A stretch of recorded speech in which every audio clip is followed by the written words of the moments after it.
کہ آپ بچ ہی نہیں سکتے, آپ خود سراپا بدعت ہیں. آپ کہاں تھے دور رسالت؟ آپ ہی تو نئی چیز ہے. آپ کو پیدا ہوئے 35 سال ہوئے ہوں گے, ان کو 22 سال ہوئے ہوں گے, مجھے 57 سال ہوئے, تو میں بھی بدعت, پھر سارے بدعت. اس وقت جتنے بھی زندہ ہیں سب کے سب بدعت ہیں. ان معنوں کر کے اگر اس کا معنی نئی چیز لی جائے تو یہ جو سارے بدعت ہوئے تھے, یہ پنکھے بدعت ہیں, یہ بتیاں بدعت ہیں, یہ کہاں تھی سب؟ یہ آپ اسپیکر پر مجھے سن رہے ہیں, یہ بدعت ہے. اردو زبان کی بھی کوئی میری تحقیق نہیں ہے کہ سرکار کے دور میں بولی جاتی تھی صلی اللہ علیہ وسلم, یا کسی صحابی نے اردو بولی تھی. یہ لینتھر کی مسجد ہے, لینتھر کی چھتیں, یہ ماربل بچھا ہوا آپ کے فرش پر, آئل پینٹ کیا ہوا ہے. کوئی ثابت کر دے کہ دور رسالت میں مسجد اس طرح بنتی تھی جیسے آج بنتی ہے؟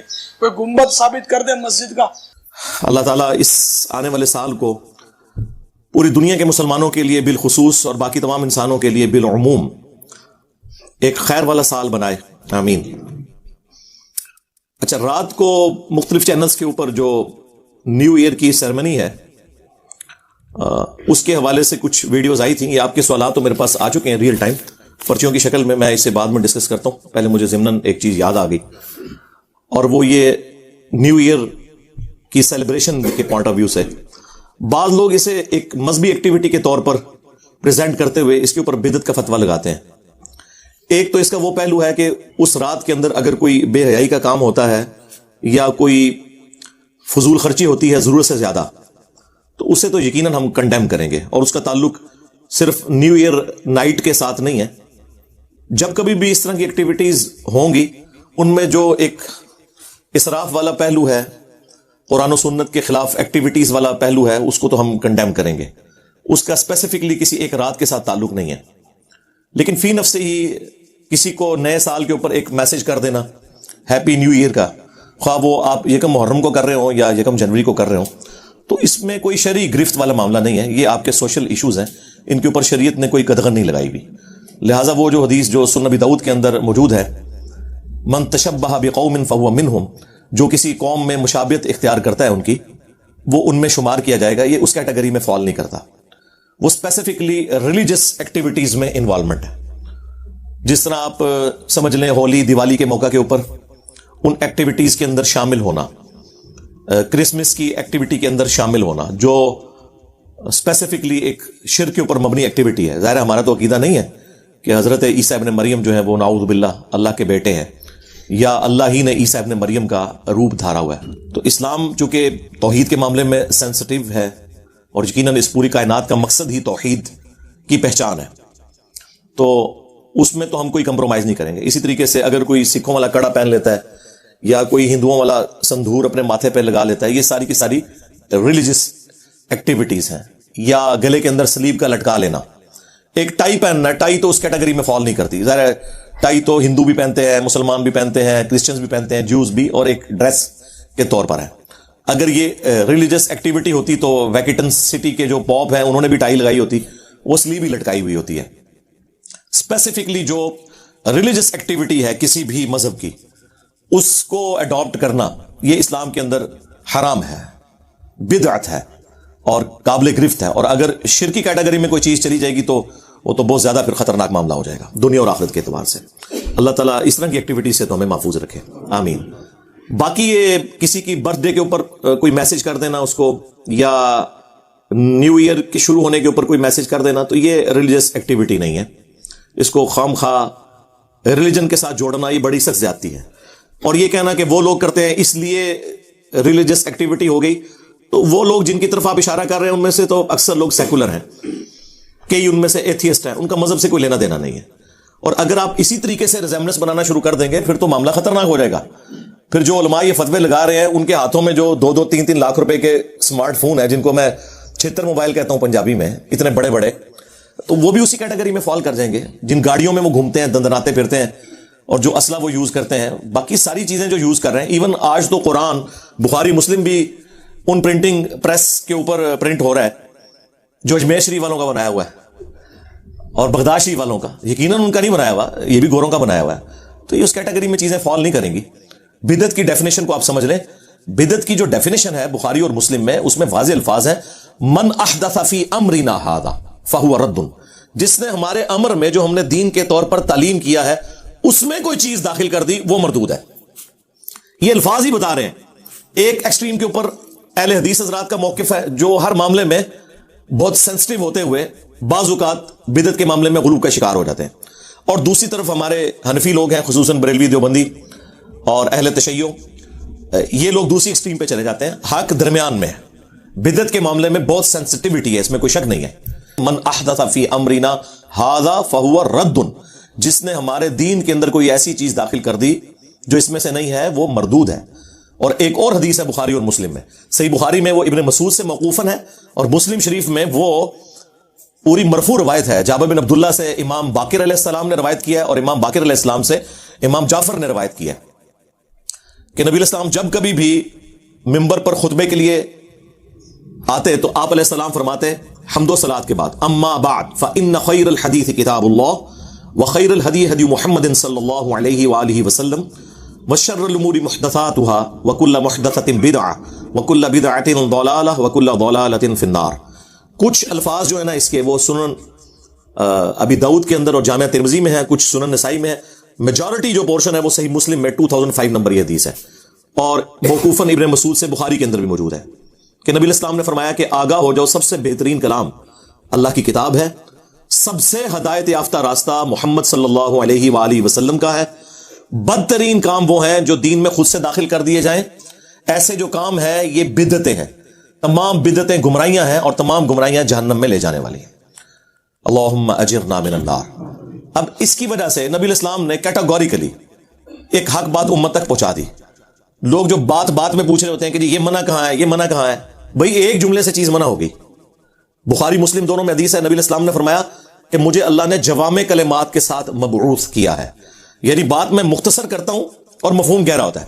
اب یہ مختصر سی بات ہے کہ سب سے بہترین کلام اللہ کی کتاب ہے، سب سے ہدایت یافتہ راستہ محمد صلی اللہ علیہ وآلہ وسلم کا ہے، بس اتنی بات ہوتی نا تو آپ کے لیے پھر بھی کوئی گنجائش نہیں کر سکتی تھی کہ ہاں آپ کا بھی ہے لیکن وہ زیادہ بہترین ہے، لیکن ساتھ جو کہا نا بشر الامور محدثاتها، اور بدترین کام وہ ہیں جو خود سے انوینٹ کر دیے جائیں، اور یہ کام بدعتیں ہیں، اور تمام بدعتیں گمراہیاں ہیں، اور تمام گمراہیاں جہنم میں لے جانے والی ہیں۔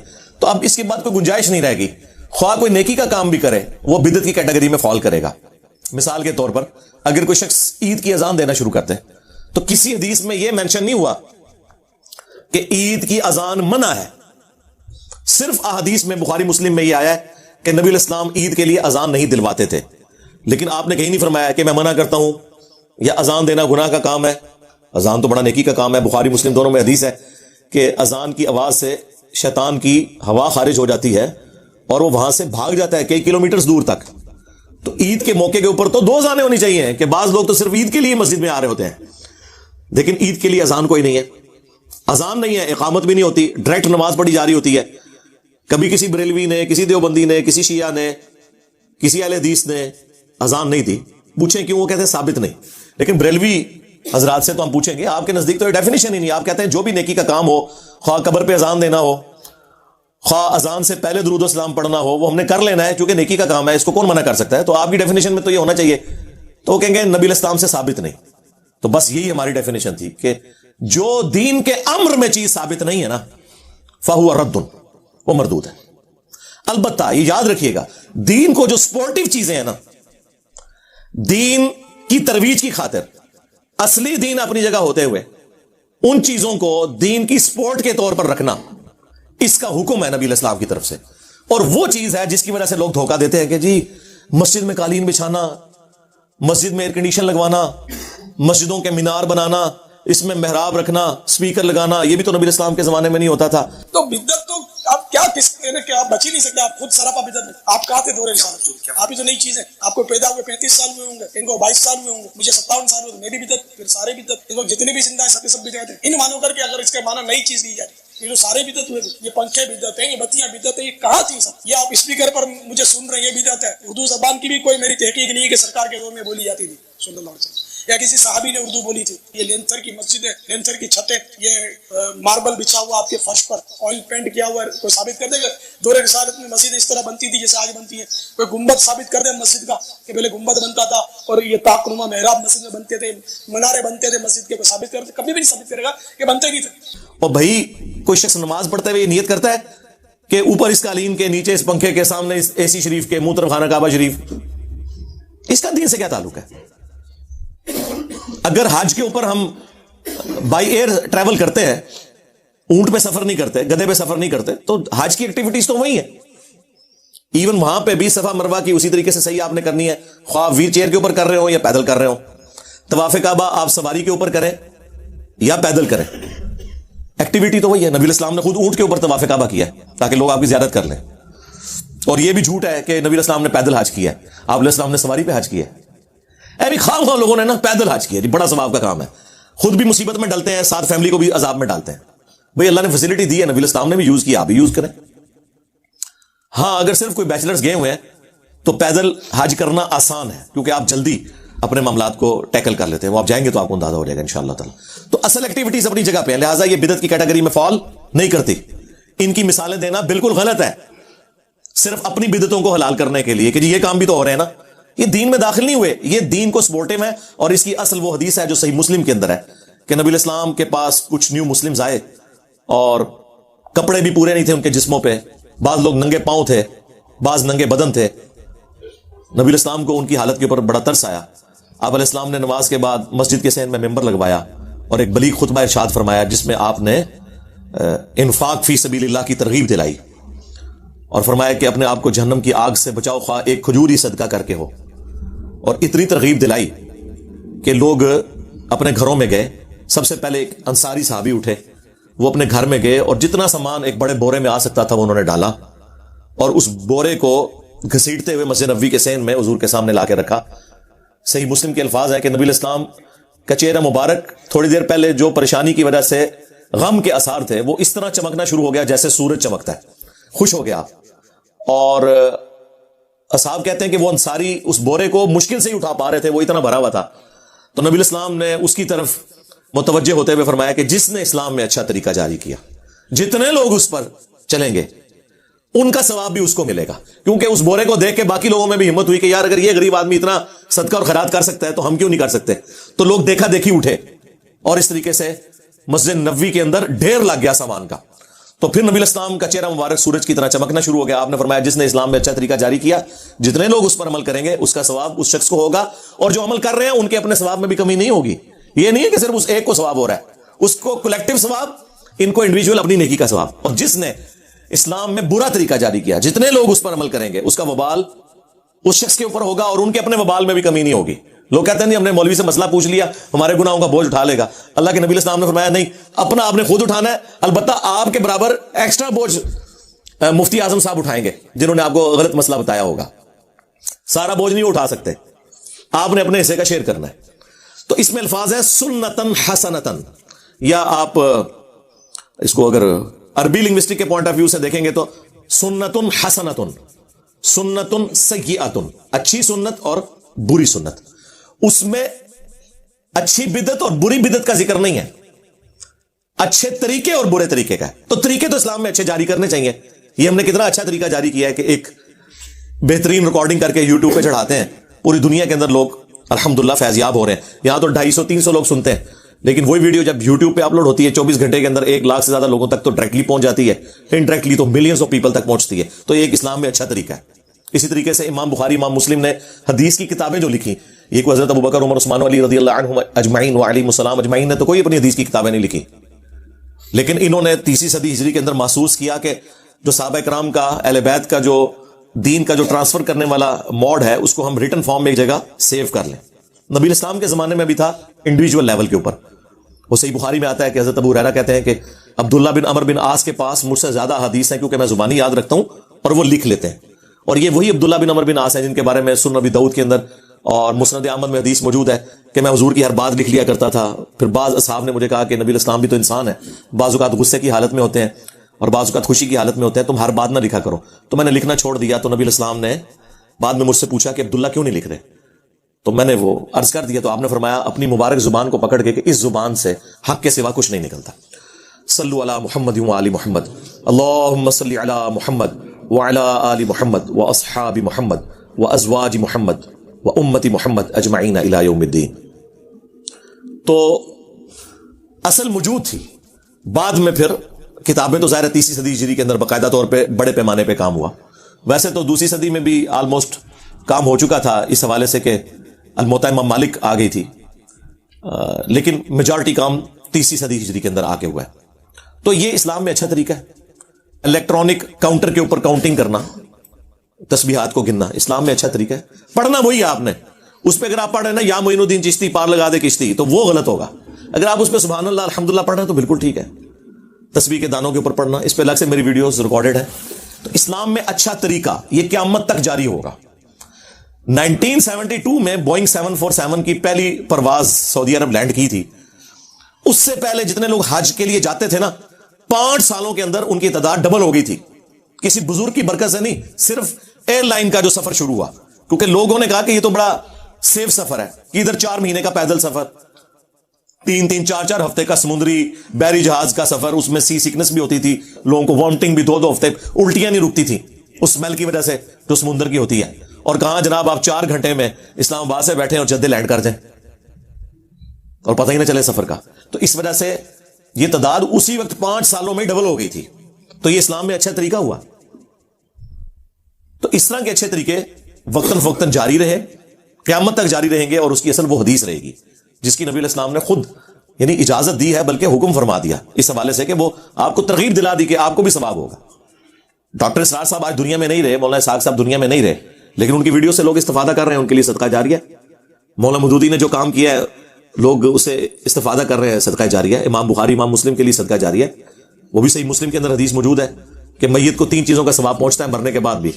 صدقہ جاریہ جو اپنی زندگی میں کوئی نیکی کا کام کیا, اور دوسرا علم کی بات, جس طرح امام بخاری امام مسلم نے علمی کام کیا, ان کی وفات کے بعد بھی لوگ ان کو پڑھتے ہیں تو ان تک ثواب پہنچتا ہے. اور تیسرا جو نیک اولاد اس کے لیے دعا کرتی ہے. اولاد کے لیے تو خیر ویسے ہی ایک ماں باپ کے لیے اللہ تعالیٰ نے اسے صدقہ جاریہ بنایا ہے. وہ اصالِ ثواب پہ 10 طریقے میری ویڈیو آپ دیکھ لیں تو آپ کو کلیئر ہو جائے گا. لہٰذا اس سے وہ بدعت والا کانسیپٹ جو انہوں نے لیا ہوا وہ بالکل غلط ہے. یہ دونوں ایکسٹریمز ہیں کہ ہر چیز کو بدعت کہہ دینا اور ہر چیز کو دین میں خود سے داخل کر دینا. یہ کہہ کہ جی اسلام میں تو اچھا طریقہ جاری کرنے کا حکم ہے. جب ہم یہ ساری چیزیں کلیریفائی کرتے ہیں نا, تو پھر یہ ایک سٹیپ آگے طے کرتے ہیں.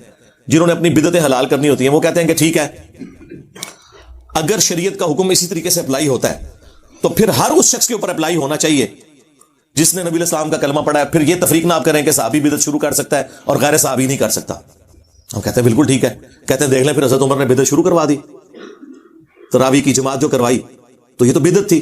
اگر حضرت عمر کو یہ رائٹ ہے تو ہمارے بزرگان دین کو کیوں نہیں رائٹ؟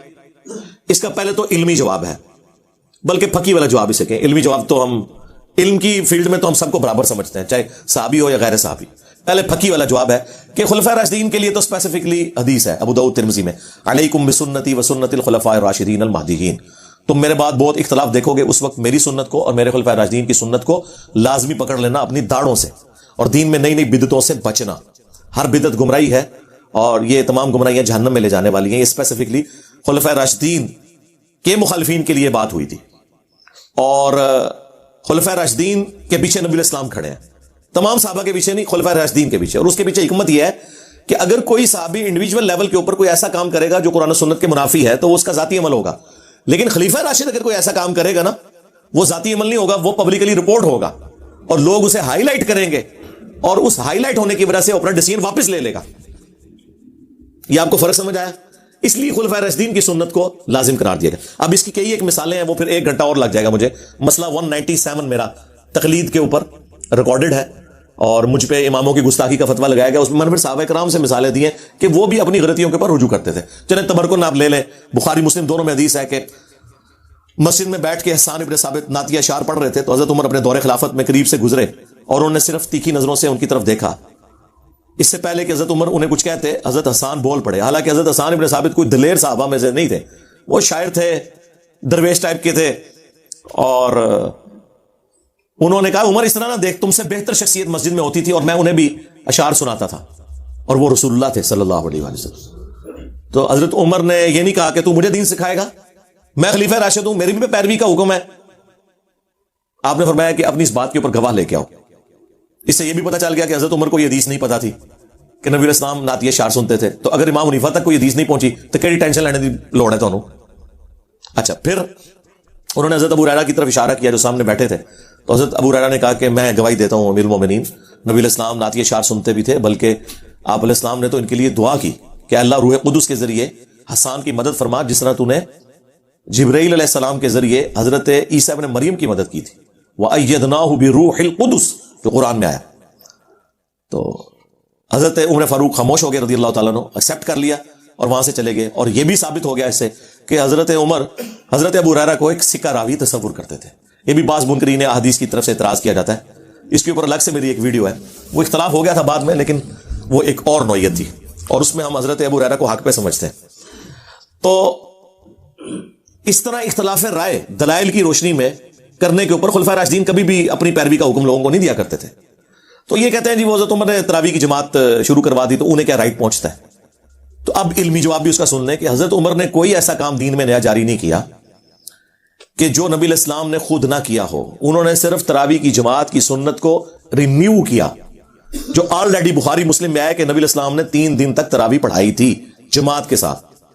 چوتھے دن جب لوگوں کا ہجوم ہو گیا, آپ اپنے حجرے سے باہر نہیں نکلے اور فجر کے وقت نکلے, اور آپ نے فرمایا کہ مجھے معلوم ہے کہ تم لوگ انتظار کر رہے ہو, لیکن اس ڈر سے کہ یہ امت پہ نماز فرض نہ کر دی جائے میں اپنے حجرے سے نہیں نکلا.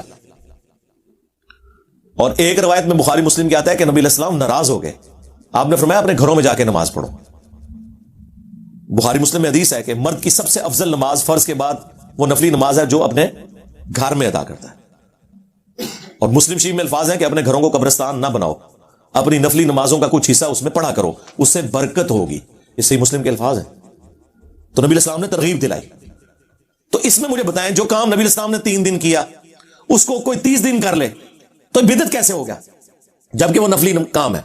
ہاں اگر حضور نے نہ کیا ہوتا, یا آپ کہتے کہ جی یہ کرنا حرام ہے, یا میں ہمیشہ کے لیے اسے منع کر رہا ہوں, آپ کوئی بھی جماعت سے نہیں کرے گا, 3 دن آپ نے کیا, اصل چھوڑ دی, اور اس کی وجہ بھی بتا دی کہ مجھے خدشہ ہے کہ تم پہ فرض نہ کر دی جائے. اب نبی علیہ السلام کی وفات کے بعد بخاری مسلم میں آتا ہے کہ مسئلہ ان اٹینڈڈ رہا. حضرت ابوبکر صدیق نے اس کو اسی طرح چھوڑے رکھا, کیونکہ حضرت ابوبکر صدیق رضی اللہ تعالیٰ عنہ سنت کی پیروی کے معاملے میں بہت سینسٹیو تھے, حضرت علی بھی اور حضرت ابوبکر بھی.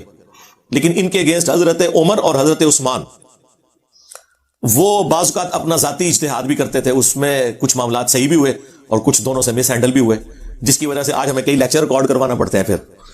ٹھیک ہے, لیکن حضرت ابوبکر اور حضرت علی ان دونوں میں خوبی تھی کہ وہ سنت سے ذرا بھی نہیں ہٹتے تھے. آپ کو پتا ہے جب قرآن لکھنے کا معاملہ آیا ہے اس میں بھی حضرت ابوبکر کہہ رہے تھے کہ میں وہ کام کیوں کروں جو نبی علیہ السلام نے نہیں کیا, وہی تو آپ نے لکھوائی تھی, لیکن ایک جگہ 2 گتوں میں اس طرح جمع کر کے نہیں دیا امت کو. بہرحال خیر پھر انہوں نے اس معاملے میں کہا کہ مشورہ اچھا ایکسیپٹ کر لیا. یعنی حضرت ابوبکر صدیق رضی اللہ تعالیٰ عنہ ہر معاملے میں نہ سے سٹارٹ کرتے تھے کہ پہلے میں دیکھوں گا حضور نے کیا ہے نہیں کیا, پھر آگے تکاں گے کہ اس کی ضرورت ہے کہ نہیں. پہلے تو ہوگی نہ, پھر جب کاہل کوئی کر لے گا تو ٹھیک ہے وہ ہاں. یہ پوری تفسیر آپ کو بخاری میں مل جائے گی قرآن کی کتابت کے پوائنٹ آف ویو سے, جو جنگ یمامہ ہوئی تھی اس کے بعد. بہرحال یہاں پہ ان اٹینڈڈ رہا مسئلہ حضرت ابوبکر صدیق کے دور میں. حضرت عمر کے بھی بخاری کے الفاظ ہیں کہ کچھ عرصہ شروع کے کچھ سال یہ ان اٹینڈڈ رہا مسئلہ. پھر حضرت عمر نے ایک دن مسجد میں آئے, بخاری کے الفاظ نے دیکھا کہ لوگ ٹولیوں کی شکل میں نا ایک ایک حافظ کو آگے رکھ کے تو نفلی نمازیں مختلف جگہ مسجد میں ادا کر رہے ہیں. اس کا مطلب یہ ہے کہ آلریڈی کئی جماعتیں مسجد میں ہو رہی تھیں, اس کو کوئی بدعت نہیں سمجھ رہا تھا, کیونکہ ہر بندے کو تو قرآن زبانی یاد نہیں ہے, اور اس وقت تو لوگ لکھنا پڑھنا بھی بہت کم لوگ جانتے تھے. تو ایک ایک مرضی کا حافظ آگے کیا, ایک کونے میں قرآن سن لیا. ان کے لیے تو قرآن ایک مزے کی چیز تھی نا, جس طرح آپ رات کو سٹوری سن کے سوتے ہیں کیونکہ آپ کی اپنی زبان میں ہے, ان کے لیے تو قرآن ان کی اپنی زبان میں تھا, وہ تو انجوائے کرتے تھے اسے. تو نبی علیہ السلام کی وفات کے بعد یہ ٹولیوں کا سلسلہ جاری رہا. پھر حضرت عمر نے کچھ عرصہ تو دیکھا اپنے دور خلافت میں, پھر آپ نے کہا میں ان ساروں کو ایک امام کے پیچھے کیوں نہ جمع کروں. تو پہلا جھوٹ تو یہ ہے کہ حضرت عمر کے اوپر یہ بہتان ہے کہ انہوں نے جماعت شروع کروائی, غلط ہے.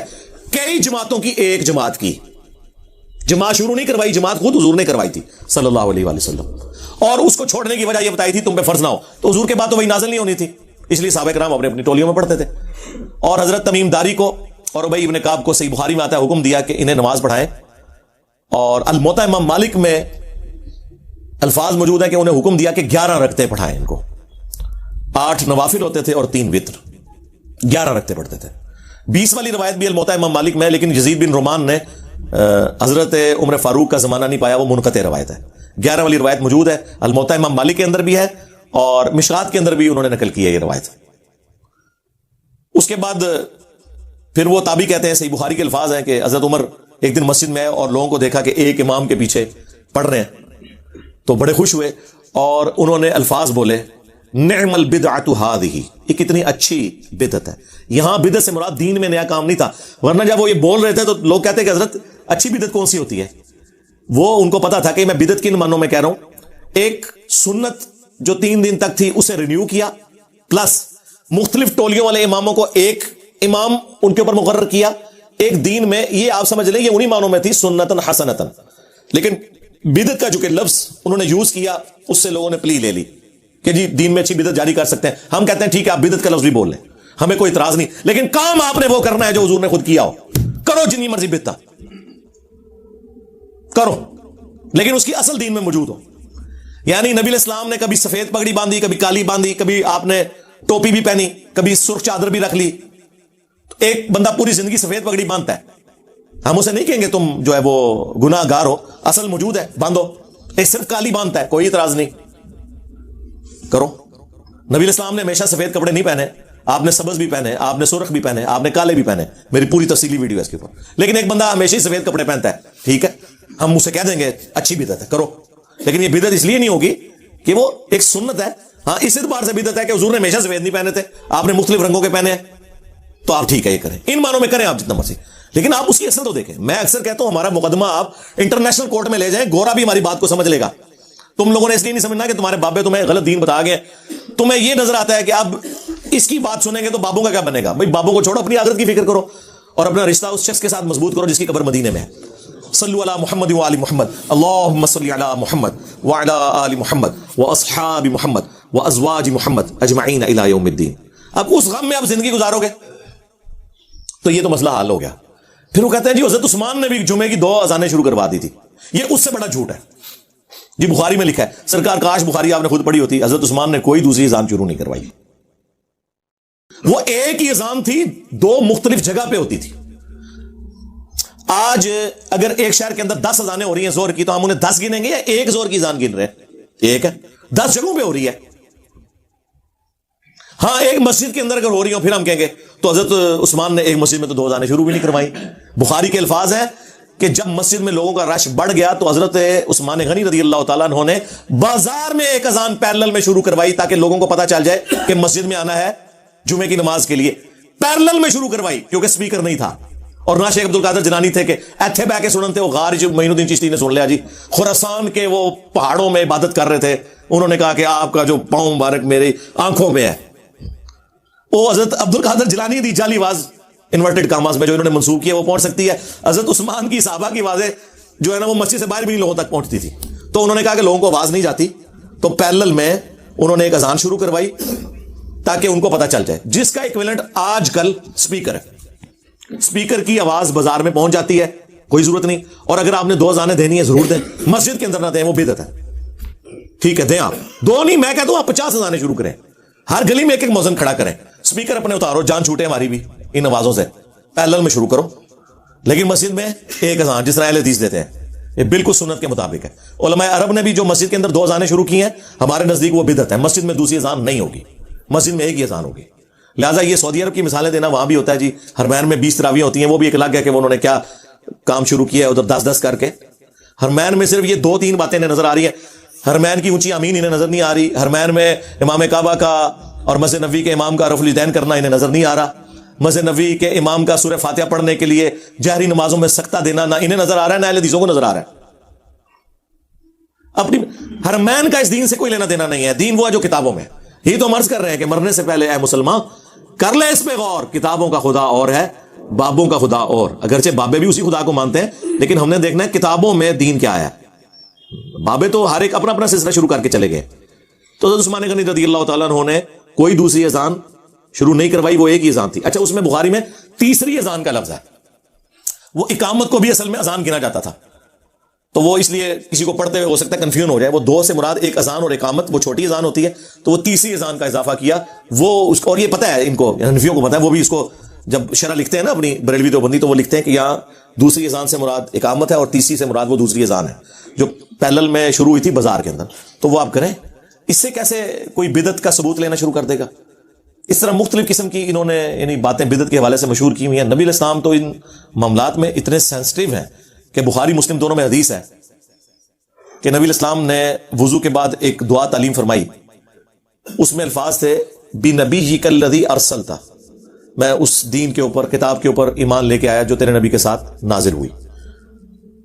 اس صحابی نے وہ دعا حضور سے یاد کی, اس کے بعد جب نبی اسلام کے سامنے پڑھی تو اس نے بھی نبی ہی کا کی بجائے کہہ دیا بھی رسولی کا, اور یہ بہتر الفاظ ہے. رسول سپرلیٹو ڈگری ہے. مسند احمد میں حدیث موجود ہے, مشکات میں بھی, کہ 1,24,000 انبیاء ہیں لیکن ان میں سے رسول صرف 315 ہیں جو صاحب شریعت ہے, باقی صرف انبیاء ہیں. تو اس نے بہتر ڈگری استعمال کی, برسولک الذی ارسلتا. تو نبی علیہ السلام نے منع فرما دیا, آپ نے فرمایا تم وہی کہو جو میں نے تعلیم کی ہے. نبی علیہ السلام کی سینسٹیوٹی کا یہ لیول تھا. وہ کہتے نہیں, وہ بخاری مسلم میں ایک صحابی نے حضور کے پیچھے حمدن کثیرن طیبا مبارکن فی پڑھ دیا تھا خود سے ہی, اور نبی علیہ السلام نے اسے انڈورس کر دیا. جی بالکل. تو کہتے ہیں اس سے ثابت ہوا کہ آپ دین میں چیز داخل کر سکتے ہیں. نہیں سرکار, کیسے ثابت ہو گیا؟ جب اس صحابی نے یہ پڑھا اور وہ 30 سے زیادہ فرشتے اس کا ثواب لکھنے کے لیے جھپٹ رہے تھے, تو نبی علیہ السلام کو اللہ نے یہ منظر دکھا دیا اور نبی علیہ السلام نے اپنی مہر لگا دی کہ اس کا یہ ثواب ہے. آج کون مہر لگائے گا؟ اس زمانے میں تو بہت کچھ ہوا. ابو داؤد میں حدیث ہے کہ ایک صحابی کو خواب میں اذان کے الفاظ سکھائے گئے, اور صحابہ مشورہ کر رہے ہیں آپس میں کہ لوگوں کو مسجد میں بلانے کے لیے کیا کیا ایکٹیویٹیز کی جائیں. کسی نے کہا کہ وہ جس طرح گھنٹی مارتے ہیں یہ کلیسا والے وہ کیا جائے, کسی نے کہا کوئی, تو ایک صحابی نے کہا یا رسول اللہ میں نے یہ خواب دیکھا ہے. نبی علیہ السلام نے اس کو انڈورس کر دیا. اب وہ ایک صحابی کو خواب آیا, نبی علیہ السلام نے اسے انڈورس کر دیا, وہ دین کا حصہ بن گیا. آج کون کرے گا اسے ویریفائی؟ لہذا حضور کی زندگی میں اگر آپ علیہ السلام نے کسی کام کو یہ کیا تو کسی سے منع بھی تو فرمایا, برسولک الذی ارسلتا. آپ نے کہا وہی پڑھو جو میں نے کہا. اور اس پر ترا اس حوالے سے کہ جامعہ ترمذی میں حدیث ہے, یہ مشکات میں موجود ہے, ایک شخص کو چھینک آئی اور اس نے عبداللہ ابن عمر کے سامنے پڑھا, الحمدللہ والسلام علی رسول اللہ, اللہ کی حمد ہے اور سلام ہو رسول اللہ پر صلی اللہ علیہ وسلم. دروشی بھی پڑھا, کوئی گناہ کا کام نہیں کیا. آپ نے فرمایا میں بھی کہتا ہوں الحمدللہ والسلام علی رسول اللہ, یعنی مراد یہ کہ ان دونوں چیزوں کا میں قائل ہوں, یعنی چھینک کے اوپر نہیں میں کہتا, ویسے ہم پڑھنے کے قائل ہیں. بالکل اللہ کی حمد بھی کرتے ہیں, درود بھی ہم پڑھتے ہیں. یہ بیسیکلی انہوں نے کہا 295 سینہ لا رہی میرے تھے, میں بھی قائل ہوں اس کا. لیکن چھینک کے جواب میں نبی علیہ السلام نے ہمیں یہ تعلیم نہیں فرمایا سوائے اس کے کہ الحمدللہ یا الحمدللہ علی کل حال. اس نے نہیں آگے سے کہا کہ جناب آپ درود شریف کے منکر ہیں. یہاں ہم لوگوں کو کہتے ہیں نا اذان سے پہلے درود, وہ کہتے ہیں آپ درود کو نہیں مانتے. بھائی درود کو کون نہیں مانتا؟ تو پھر ٹھیک ہے, ٹوائلٹ میں جاتے وقت بھی دعا سے پہلے درود پڑھا کرو. مسجد میں جاتے وقت تو ہے نا بسم اللہ والسلام علی رسول اللہ, وہ تو ثابت ہے. سنن ابن ماجہ کے اندر حدیث موجود ہے, مشکات کے اندر موجود ہے, وہ آپ ضرور کریں. لیکن ٹوائلٹ میں جاتے وقت ملا لو ساتھ, وہ کہیں گے ثابت نہیں ہے. تو یہ تو ہم کہہ رہے ہیں. ہاں اذان کے بعد درود شریف ہے, وہ بھی سپیکر میں نہیں, اذان سے الگ. وہ مسلم شریف میں حدیث ہے جس نے اذان کا جواب دیا, یعنی وہی کلمات ریپیٹ کیے مؤذن والے, اور حی علی الصلاۃ حی علی الفلاح پہ لا حول ولا قوت الا باللہ پڑھا, اور اس کے بعد الوسیلہ والی دعا پڑھی, مجھ پر درود شریف پڑھا اور الوسیلہ والی دعا پڑھی. اور یہ والا حصہ تو بخاری میں بھی ہے اس کا. اس پہ قیامت کے دن میری شفاعت حلال ہو جائے گی. اللہم اجعلنا منہم اللہم صلی علی محمد وعلی آل محمد. تو اذان کے بعد آپ درود شریف ضرور پڑھیں, کوئی مسئلہ نہیں ہے, لیکن اذان سے پہلے نہ پڑھیں اور اس کو اذان سے الگ کر کے پڑھیں. اور سپیکر میں پڑھنا ضروری نہیں ہے. اور جب لوڈ شیڈنگ ہوتی ہے, بجلی نہیں ہوتی, تو یہ بغیر درود کی اذان پڑھ دیتے ہیں, کیونکہ وہ درود انہوں نے اپنی مخالف پارٹی کو سنانا ہوتا ہے. تو جب اب میں بال بناؤں کس کے لیے, تو وہ یہی سوچ رہے ہوتے ہیں کہ بھائی اب تو سنانا تو ہے ہی نہیں کسی کو, تو ٹھیک ہے. یہ ہم خود بریلوی رہے, ہمیں پتا ہے کہ جب کبھی بھی لوڈ شیڈنگ میں اذان ہوتی تھی نا, کوئی درود شریف نہیں پڑھا جاتا, ڈائریکٹ اذان ہوتی تھی. وہ تو سنا کسی اور کو رہے ہوتے تھے. اس لیے آپ دیکھیں ہمارے جو استاد غلام رسول سعیدی صاحب رحمہ اللہ, اللہ تعالیٰ ان کی غلطیوں سے درگزر فرمائے, نیک کاموں کا اجر دے. بہت بڑے بریلوی عالم تھے, محدث تھے, مفتی منیب الرحمان صاحب کے مدرسے میں اپنی وفات تک شیخ الحدیث رہے ہیں. میری ان سے 2 بار ملاقات ہوئی ہے. تو انہوں نے اپنی شرح صحیح مسلم کے اندر ریٹن میں باقاعدہ اس چیز کو کرٹیسائز کیا ہے کہ جو اذان کے ساتھ درود شریف جوڑ لیا. وہ کہتے ہیں حضرت بلال ہم سے زیادہ عاشق رسول تھے, تو وہ یہ کام نہیں کرتے تھے کہ اذان سے پہلے درود شریف, لہٰذا یہ آپ کسی کو گالی نہ دیا کرے کہ بھئی یہ عشق رسول کا تقاضا ہے, تو حضرت بلال نے پھر کیوں نہیں کیا. یعنی وہی بات جو ہم سمجھانے کے لیے کرتے تھے, وہ ان کے اپنے عالم نے بھی یہ بات لکھی ہوئی ہے. تو الحمدللہ یہ دین بالکل واضح ہے اپنی تعلیمات کے اعتبار سے. جو کوئی اس میں اپنا کوئی لطف فرائی کرنے کی کوشش کرے گا وہ پکڑا جائے گا. اب یہ ٹاپک بہت بڑا ٹاپک ہے بدعت کے حوالے سے. یہ تو میں یعنی فی البدی 2-3 گھنٹے اور بولتا رہوں نا تو یہ ختم نہیں ہوگا, میں اگر مثالیں دینی شروع کروں احادیث سے. اسی لیے میں نے 8 سے آلموسٹ کوئی 10 سال پہلے ایک ویڈیو ریکارڈ کروا دی تھی, مسئلہ 75A اور 75B 5 گھنٹوں میں بدعت کے اوپر 2 نشستوں کے اندر. 75A مسئلہ اور 75B مسئلہ, وہ آپ دیکھیں تو آپ کو ایک ایک چیز جتنے انہوں نے چھوٹے چھوٹے کو چوہے چھوڑے ہوئے میں نے سارے اس میں کور کیے. فی الوقت نٹ شیل میں, چونکہ میں وہ نیو ایئر نائٹ کے پوائنٹ آف ویو سے یا ہیپی نیو ایئر کے پوائنٹ آف ویو سے اور بدعت کی ڈیفینیشن کے پوائنٹ آف ویو سے چونکہ بول رہا تھا، اس لیے میں نے کہا کہ چلیں ریکال کر دیں وہ چیزیں. صلو علی محمد وآل محمد، اللہم صلی علی محمد وعلی آل محمد واصحاب محمد وازواج محمد وامت محمد اجمعین الی یوم الدین.